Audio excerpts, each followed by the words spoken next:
saya Risma, NIM 2104075100004. Adapun video ini saya buat dalam rangka pemenuhan ujian tengah semester pada mata kuliah pengelolaan perpustakaan di sekolah dasar. Dalam memperoleh ilmu pengetahuan dan pendidikan, banyak cara yang dapat dicapai oleh peserta didik. Salah satunya yaitu rajin membaca buku-buku. Salah satu diantaranya yaitu melalui perpustakaan sekolah, karena perpustakaan sekolah banyak menyediakan informasi-informasi yang dapat diperoleh oleh peserta didik. Selain itu, manfaat yang dapat diperoleh peserta didik seperti dapat mengembangkan minat, bakat, kegemaran, serta membiasakan peserta didik untuk mencari informasi-informasi pada sumber belajar yang tersedia. Kemudian, membantu peserta didik menjelaskan dan memperluas pengetahuannya atau mata pelajaran yang berkaitan dengan di dalam kelas, serta memberikan kesempatan bagi peserta didik untuk melakukan penelitian-penelitian sederhana. Mengingat pentingnya perpustakaan di sekolah dasar, untuk itu maka pengelolaan dan pengembangan perpustakaan di sekolah dasar harus dikelola dengan profesional sehingga dapat menjadi benar-benar sarana yang handal untuk mencapai tujuan pendidikan. Untuk itu, langkah-langkah yang harus diperhatikan dalam pengembangan perpustakaan di sekolah dasar yang pertama adalah organisasi penyelenggaraan perpustakaan.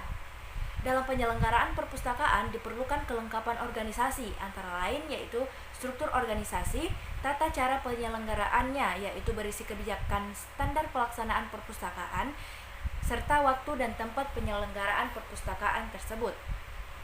Untuk menjalankan tujuan dan fungsinya, perpustakaan dipimpin oleh kepala perpustakaan yang dipilih langsung oleh kepala sekolah melalui surat atau keputusannya. Kepala perpustakaan dalam pelaksanaan tugasnya dibantu oleh tenaga yang bertugas melaksanakan fungsi layanan teknis, fungsi layanan pengguna, dan promosi perpustakaan. Tenaga perpustakaan tersebut disebut sebagai pustakawan yang bertanggung jawab kepada kepala perpustakaan. Dengan adanya organisasi penyelenggaraan perpustakaan, ada pula kebijakan peraturan tata tertib perpustakaan di sekolah, seperti sistem dan syarat-syarat dalam sistem peminjaman, kemudian jam buka dan tutupnya perpustakaan tersebut, koleksi yang tidak dapat dipinjam keluar dari perpustakaan tersebut, serta tata tertib yang harus dipatuhi oleh setiap pengunjung dalam perpustakaan tersebut. Langkah yang kedua yaitu pengaturan ruang. Yang pertama, ruang pengelola atau pustakawan. Ruang pustakawan harus berada di bagian yang memungkinkan pustakawan tersebut dapat melihat siapa-siapa atau peserta didik yang masuk dan keluar dari perpustakaan tersebut. Kemudian, ruangan perpustakaan, suhu ruang perpustakaan tersebut. Suhu ruang dalam perpustakaan harus diusahakan sejuk. Sirkulasi udara harus baik, dan kelembapan dalam perpustakaan tersebut tidak terlalu tinggi, karena apabila terlalu tinggi atau rendah akan menyebabkan kerusakan pada koleksi-koleksi dalam perpustakaan tersebut. Kemudian yaitu penerangan. Penerangan alami dari sinar matahari cukup baik, namun jika ingin menggunakan penerangan dari listrik diusahakan lampu listrik tersebut tidak mengganggu penglihatan atau jenis lampu listrik yang silau. Kemudian yang keempat yaitu dekorasi. Cat ruangan sebaiknya bukan cat yang terang menyilaukan atau juga cat ruang yang gelap atau buram. Sebaiknya memilih cat ruang yang memiliki warna yang nyaman untuk dipandang mata. Dengan memperhatikan beberapa aspek yang tadi, diharapkan perpustakaan dapat menjadi suasana yang menyenangkan bagi peserta didik yang berkunjung. Bahkan untuk selanjutnya, suasana yang menyenangkan tersebut dapat menarik minat peserta didik untuk mengunjungi perpustakaan di sekolah dasar tersebut. Di mana pada awalnya peserta didik kurang minat untuk mengunjungi perpustakaan, menjadi suka datang ke perpustakaan karena kenyamanan yang diperoleh dari perpustakaan tersebut.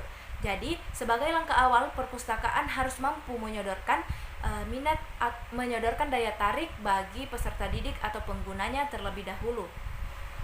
Langkah yang ketiga yaitu peningkatan sumber daya manusia, di mana secara umum pengelola perpustakaan harus ahli dalam bidangnya, seperti kemampuan pendekatan yang baik, kemudian kemampuan berkomunikasi yang baik, serta memiliki sifat yang menyenangkan, sabar, bermotivasi, serta memiliki suka membantu orang lain. Kepala perpustakaan bertanggung jawab untuk menyusun program kerja, kemudian mengorganisasikan tugas tenaga pustakawan, kemudian membimbing tenaga pustakawan, memantau dan mengawasi pelaksanaan tugas-tugas tenaga pustakawan, serta melakukan evaluasi program-program yang telah dilaksanakan. Kemudian, tenaga pustakawan berfungsi untuk melaksanakan layanan teknis dan layanan pengguna. Yang pertama yaitu layanan teknis, di mana layanan teknis yaitu meliputi kegiatan-kegiatan operasional rutin yang meliputi seleksi pengadaan, inventarisasi, kemudian pengolahan bahan pustaka, serta penyelesaian fisik bahan pustaka dan penempatan bahan pustaka hingga perawatan bahan pustaka.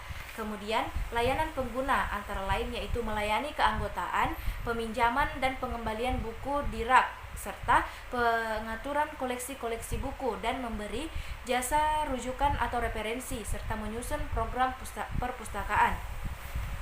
Langkah yang keempat yaitu koleksi perpustakaan.